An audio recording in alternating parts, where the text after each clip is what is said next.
Hi friends, అందరికీ నమస్కారం అండి. తెలంగాణ రాష్ట్ర వ్యాప్తంగా ఉన్నటువంటి రైతులందరికీ ప్రభుత్వం నుంచి ఈ రోజు తెలంగాణలో రైతు భరోసా సంబంధించి అదిరిపోయే గుడ్ న్యూస్ చెప్పారండి. రాష్ట్ర వ్యాప్తంగా ఉన్నటువంటి 15 నుంచి 20 జిల్లాల్లో 1 ఎకరం 2 ఎకరాలు 3 ఎకరాలు ఇలా 15 ఎకరాలు 20 ఎకరాలు ఉన్న రైతులందరికీ ప్రభుత్వం నుంచి సీఎం రేవంత్ రెడ్డి కీలక ఉత్తర్వులు అయితే జారీ చేయడం జరిగిందనమాట. ఆయా జిల్లాలకు సంబంధించి ప్రభుత్వం అయితే ర్యాండమ్ గా పిక్ చేస్తుందన్నమాట. రైతులకు సంబంధించి పెద్ద శుభార్త చెప్పడం జరిగింది. నిధులు కూడా జమ చేయాలని ప్రభుత్వం ఇటీవల కాలంలో రైతు భరోసా సంబంధించి కొత్త రూల్స్ కొత్త అప్డేట్ ప్రకారం అయితే ప్రతి ఒక్క రైతుకు అన్యాయం జరగకుండా ఇచ్చిన హామీ మేరకు రైతులకు సంతోషం కలిగజేసే విధంగా ప్రభుత్వం అయితే ముందుకు రావడం అయితే జరిగిందని, తాము అధికారంలో వచ్చిన వెంటనే ఇప్పటికే 6 గ్యారెంటీలో కొన్నిటిని అయితే అమలు చేశాం. ఈ కోవాకు చెంది 500 రూపాయలకు గ్యాస్ సిలిండర్ చాలా మందికి అయితే ప్రజలందరికీ శుభవార్త ఎందుకైతే వచ్చిందనమాట. గత సంవత్సరం ఫ్రీ బస్ ఇచ్చారు. దాంతో పాటు 200 వరకు ఉచిత విద్యుత్ అయితే ఇవ్వడం జరిగింది అనమాట. ఇలాంటి కొన్ని పథకాలు అమలు చేసి ఈ సంవత్సరంలో మరికొన్ని పథకాలకు ప్రభుత్వం అయితే టేక్ ఓవర్ చేసింది. గత ప్రభుత్వంలో పెద్ద ప్రాజెక్ట్ అయినటువంటి రైతు రుణమాఫీ అనేది ప్రభుత్వం అయితే చాలా వరకు అయితే రుణమాఫీ అయితే జరిగిందని, 18,000 కోట్ల రూపాయలు ఎవరికైతే పర్లేదో 4వ విడత 3 లక్షల రైతులకు టెక్నికల్ ఇష్యూలు పడకున్న వారందరికీ కూడా మొత్తం సార్ట్అవుట్ చేసిన వారందరికీ డబ్బులు అనేది ఖాతాలో అయితే జమ అయ్యి నిన్న మొన్న నుంచి కూడా జమ అవుతున్నాయండి. అయితే తెలంగాణ రాష్ట్రంలో ఈ రోజు ఆదివారం కాబట్టి రేపటి నుంచి మళ్ళీ యథావిధిగా మంది అంటున్నారు మాకు 3 విడతలు 4 విడతలు కూడా డబ్బులు అయితే పర్లేదు, గతంలో వచ్చాయి కానీ అయితే రైతు రుణమాఫీ కాకపోవడంతో రైతులు అయితే తీవ్ర మనస్తాపం గురైనారని చెప్పేసి ఆ ప్రభుత్వం పైన తీవ్ర మండిపడుతున్నారు. 2 లక్షలు ఆ పైన ఎవరైతే వడ్డీ చెల్లించకుంటున్నారో రైతు భరోసా సంబంధించి మంత్రి సీతక్ అయితే కీలక అప్డేట్ అయితే తీసుకురావడం జరిగిందండి. ఊహించని శుభవార్త అయితే అందజేశారు. ఇటీవల కాలంలో ఉన్న రూల్స్ లకు అదనంగా మరొక రూల్స్ అయితే తీసుకురావడం జరిగింది. అటువంటి వారికి మాత్రమే మొదట రైతు భరోసా సంబంధించిన నిధులు అనేది ఖాతాలు అయితే జమ కాబోతుంది. అంటే ఎవరికి జమ అవుతుంది, ఎప్పటి నుంచి జమ కాబోతుంది, ఇప్పటి వరకు సర్వే ఎప్పటి వరకు అంటే దశ వరకు వచ్చింది, ఎలాంటి అప్డేట్స్ అయితే రావడం జరిగింది, పూర్తి ఇన్ఫర్మేషన్ అనేది వీడియోలో తెలుసుకుందామండి. వీడియోని చివరి వరకు చూడండి. మొదటిసారిగా ఛానల్ వస్తే తప్పకుండా సబ్స్క్రైబ్ చేసుకొని bell button all notification activate చేసుకోండి. చూస్తున్న ప్రతి ఒక్కరు కూడా లైక్ చేయండి, మిత్రులందరూ కూడా వీడియోని షేర్ చేయండి.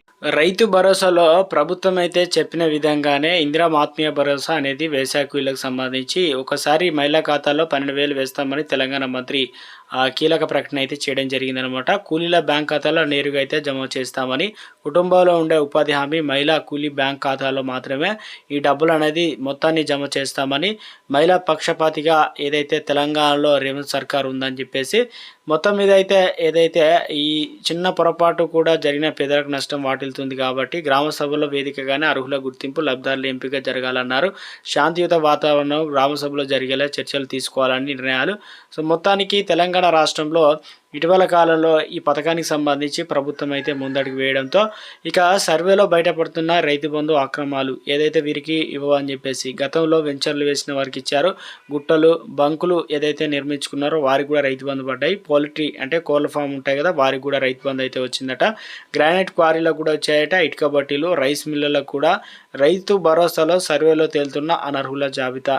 సో మొత్తానికి జిన్నింగ్ మిల్లులతో పాటు కాలువల కింద సేకరించిన భూములకు కూడా ఇన్నేళ్లుగా రైతు బంధు నిధులు అందినట్లు గుర్తించడం జరిగింది. ఇక నుంచి వారిని అందరినీ అయితే తొలగిస్తున్నారన్నమాట. అటువంటి వారందరికీ ఇందులో ప్రధానంగా గ్రామంలో స్థాయిలో ఏఈఓలు, ఆర్ఐలు, గ్రామ కార్యదర్శి, ఫీల్డ్ అసిస్టెంట్, ఇతర రెవెన్యూ సిబ్బంది అయితే ఉండి ఆ గ్రామంలో రికార్డుల ఆధారంగా వెంచర్లుగా మారిన భూములు, వివిధ ప్రాజెక్టులు, కాలువలు వాటిని అయితే సేకరించి జియో మ్యాపింగ్ ద్వారా ఎవరికి ఇవ్వకూడదని చెప్పేసి వారి లిస్ట్ని అయితే రెడీ చేస్తున్నారన్నమాట. సో రైతు భరోసా సంబంధించి ఇప్పటికే దాదాపు 1-2 రోజుల్లో ముగుస్తుందన్నమాట. ఏదైతే తెలంగాణలో తాజాగా రేషన్ కార్డుల పంపిణీకి సంబంధించి ప్రభుత్వం నుంచి గుడ్ న్యూస్ చెప్పడం జరిగిందనమాట. అన్ని జిల్లాలకు సంబంధించి ఏదైతే ఎంపిక అనేది ఎవరు జరిగింది ఏందనేది గతంలో అప్లికేషన్ చేసి కులగణ సర్వే ఆధారంగా రేషన్ కార్డులు అయితే అందిస్తున్నారు కాబట్టి కొత్త రేషన్ కార్డులకు సంబంధించి ఇందుకు సంబంధించి కలెక్టర్ల ద్వారా వచ్చే జాబితా మేరకే ఏదైతే సన్నబియ్యం కావచ్చు కొత్త రేషన్ కార్డులు అయితే త్వరలోనే ఇవ్వబోతున్నారట. ఇక తెలంగాణ రాష్ట్రంలో మరో గుడ్ న్యూస్, మహిళలకు సంబంధించి గరిష్ట పరిమితి 15 లక్షల వరకు మహిళా సంఘాల ద్వారా వారికి లోన్లు అయితే ఇప్పించేందుకు గ్రామీణ ప్రాంతంలో నివసించే మహిళలకు పేద వర్గాలకు చెందిన వారు చాలు, తెల్ల రేషన్ కార్డు తప్పనిసరిగా ఉండి తీరాలి. దీంతో పాటు స్వయం సహాయ సంఘాల్లో సభ్యులై ఉండి పథకానికి అర్హులై ఉండి డ్వాక్రా గ్రూపుల్లో అంటే సిటీలు కావచ్చు పట్టణాల్లో ఇక్కడ కాకుండా గ్రామాల్లో ఉన్న వారికి ప్రభుత్వం అయితే కొత్తగా ఏదైతే మెహ్మద్ గ్రూపుల ద్వారా కావచ్చు మొత్తం మీద అయితే కొత్త డ్వాక్రా గ్రూపుల సభ్యత్వం పొందిన మహిళలకు 3 లక్షల 50,000 రూపాయలు వ్యక్తిగత రుణాలు అయితే ఇస్తారు. గరిష్ట పరిమితి అనేది 10 లక్షల వరకు అయితే ఉంటుంది. ఇక ఏదైతే ఈ పథకంలో పొందిన వారు కనుక ప్రమాదవశాత్తు మరణిస్తే 10 లక్షల వరకు బీమా పరిహారం దక్కుతుంది. ఇక మొత్తం మీద అయితే తెల్ల రేషన్ కార్డుకు సంబంధించి ఉన్న వారికి అయితే గుడ్ న్యూస్ చెప్పడం జరిగిందనమాట. ఇక మరొకటి, తెలంగాణ రాష్ట్రంలో ఇటీవల కాలంలో ప్రభుత్వం అనేది హామీ ఇచ్చిన మేరకు అందరికీ ఆమోదయోగ్యంగా డబ్బులు అనేది సిద్ధం చేస్తున్నట్లు తెలుస్తుంది. ఇందుకే 45,000 కోట్ల రూపాయలు ఖర్చు చేయబోతున్నారు. సీఎం రేవంత్ రెడ్డి మరో గుడ్ న్యూస్ అండి. రాష్ట్రంలో ఏటా 40,000 మంది పైగా ప్రాణాలు బలి తీసుకుంటున్న క్యాన్సర్ మహమ్మారిపై ప్రజల్లో అవగాహన కల్పించేందుకు రాష్ట్ర ప్రభుత్వం సంచలన నిర్ణయం తీసుకుంది. ఇక నుంచి ఏదైతే ఉందో వారికి నేరుగా ప్రభుత్వం ఫ్రీగా స్క్రీనింగ్ 10 నెలల పాటు అంటే స్కానింగ్ అనేది ఉందా లేదా తెలుసుకోవడానికి వారికి ఫ్రీగా అయితే పరీక్షలు అయితే చేస్తారనమాట. ఇందులో ఏదైతే 18 సంవత్సరాలు పైబడిన వారికి నుంచి 30 సంవత్సరాల పైబడిన వారికి నోటి రొమ్ము క్యాన్సర్, పైబడిన మహిళలు గర్భధారణ, ముఖద్వార క్యాన్సర్ను స్క్రీనింగ్ అయితే జరుగుతుందన్నమాట ఫ్రీగా. ఇవన్నీ కూడా ఆ రాష్ట్రంలో అయితే పూర్తి స్థాయిలో పరీక్షలు అయితే చేసి రిజల్ట్ అయితే దీనివల్ల ముందుగానే గుర్తించడానికి అవకాశం ఉంటుందని చెప్పేసి తెలంగాణ సర్కార్ అయితే భావించిందనమాట. గుడ్ న్యూస్ చెప్పడం జరిగింది. సో మొత్తం మీద అయితే రాష్ట్రంలో ఇప్పటికే పల్లెలు కావచ్చు, పట్టణాల్లో కావచ్చు, అన్ని దశల్లో పూర్తి స్థాయిలో కూడా రేషన్ కార్డులు, అదేవిధంగా సర్వేకి సంబంధించిన లిస్టు, ఇందిరమ్మ ఇళ్ళకు సంబంధించి 1-2 రోజుల్లో కంప్లీట్ అయ్యే అవకాశాలు అయితే ఉన్నట్టు తెలుస్తుంది.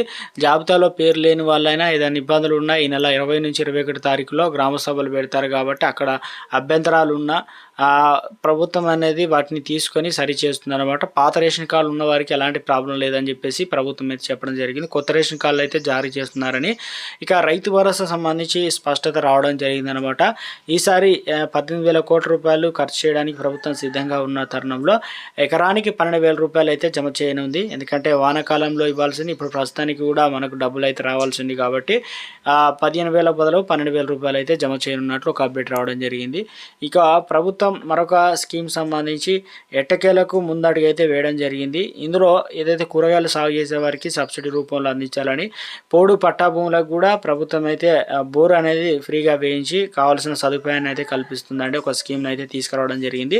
మరొకటి, రాష్ట్ర వ్యాప్తంగా రైతు భరోసా సంబంధించి భూభారతిలో ఏదైతే సాగు చేస్తున్న భూములుగా లెక్క కిందకు వచ్చాయో వారికి మాత్రం డబ్బులు అయితే జమ అవుతాయండి. కొత్త రూల్స్ ఇవన్నీ కూడా ఈసారి సాగైన భూములకు, సాగు కాని భూములకు, కానీ కొన్ని మాత్రం కమర్షియల్గా ఏదైతే ప్రభుత్వం గుర్తించిందో వాటిని అన్నింటినీ మినహాయించి మిగతా వారికి డబ్బులు అనేది జమ చేయడానికి ప్రభుత్వం సిద్ధంగా ఉంది.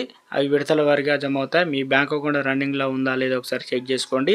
ప్రస్తుతం ఉన్నటువంటి తాజా సమాచారం మేరకు ప్రభుత్వం అధికారులు కావాల్సి ఎవరైనా వచ్చినా ఎటువంటి డీటెయిల్స్ అడిగినా కూడా తప్పనిసరిగా వారికి అందించినట్లయితే ప్రభుత్వం అనేది మరి ఈ లిస్ట్ అనేది 24-25 తారీఖులో చేరుతుంది. 26 తారీఖు నుంచి ఈ యొక్క బటన్ అనేది నొక్కి 4 పథకాలు ప్రభుత్వం అయితే లాంచ్ చేయబోతున్నట్లు ఒక తాజా సమాచారం అయితే అప్డేట్ అయితే రావడం జరిగిందండి. మొత్తం మీద అయితే ఈసారి రిమోట్ సెన్సింగ్, అదే విధంగా పకడ్బందీ సర్వే ఆధారంగానే వస్తుందన్నమాట. గతానికి భిన్నంగా ఉంది ఈసారి రైతు భరోసా నిధుల విషయంలో.